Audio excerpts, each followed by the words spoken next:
Welcome to RAD, a place where we spread awareness about dementia. Dr. Parveen, what do you think are the final takeaways from this information that you'd like to share with the youth? Yes, I think for me there are three key messages that I'd like people to think about. So the first one is that there's a lot of stigma attached to dementia, and the only way to reduce the stigma attached to any illness is to talk about it. And I think young people hold a lot of power in that they're willing to put themselves out there on social media and different platforms. So what you're doing is a brilliant first step, and what I'd like to see other young people doing is to share the information that they learn about dementia with other people. So I talked about building a dementia-friendly generation, and the only way to do that is young people talking about dementia and sharing that information. Secondly, I think people underestimate the potential of how they can help a person living with dementia. Like I said earlier, it is possible to live well with dementia.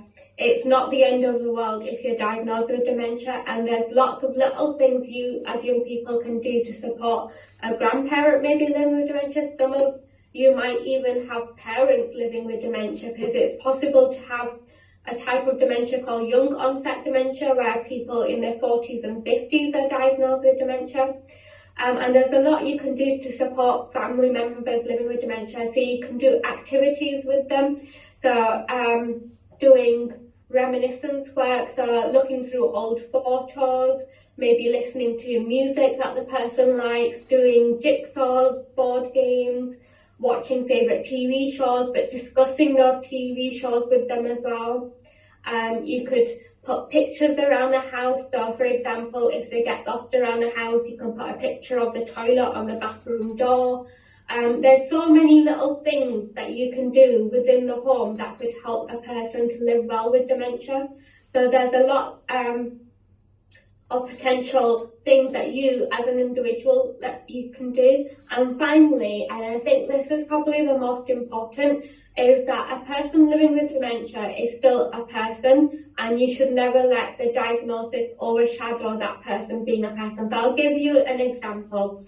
Now, you're a teenager. Imagine you've had a really, really rubbish day at school, and you go home and your parents are yelling at you because you've not done your chores. How are you going to feel? You're going to feel angry, maybe a bit agitated. You might slam your bedroom door, but no one's going to say anything to you because you're a teenager and you're just having a stroke. Whereas if a person with dementia has a bad day and people are yelling at them and they come home and they're feeling angry, or maybe they can't verbalise it and they slam a few doors, what happens? People say, oh, it's because they've got dementia. And I want you to remember that person is a person first, and they've had a bad day. They're entitled to slam that door. So it's not because of the dementia, it's because they've had a bad day. So always think about the person's experience, ask them how they're feeling, what might have led them to behave in that way before you kind of put the label of dementia on them. Yeah, well, I didn't actually ever think of it that way. Thank you so much for that information. I'm sure that's going to change quite a lot of people's view on this whole topic. Thanks for coming along to this interview. It means a huge amount to us, and we look forward to putting this information to use and informing the youth about this growing problem. Thank you. Thank you. Hope you've enjoyed this video. If you have any questions, message us on Instagram at rad.thinkhealthier, or email us using our contact information at the bottom of our website.